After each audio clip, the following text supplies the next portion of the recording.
বরুণ চৌধুরী লেখা পৌষের সকালে। পৌষের সকালে হঠাৎ কোকিলের মিষ্টি কণ্ঠস্বর ভেসে এলো। ভারী অবাক হয়ে গেলাম। বসন্ত আসতে তো এখনো অনেক দেরি।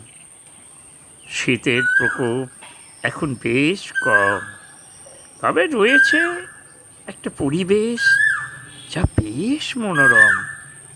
না গরম না বেশি ঠান্ডা, এমন এক আবহাওয়া।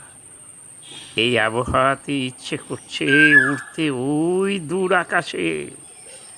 অসময়ে কোকিলের কণ্ঠে মিষ্টি গান শুনে মনে মনে অনেক রঙিন স্বপ্ন গেলাম বুনে। কিছুক্ষণ পরে বাস্তব জগৎ থেকে নিজেকে দিলাম সরিয়ে, এক অনাবিল আনন্দে নিজের হৃদয় দিলাম ভরিয়ে। নমস্কার।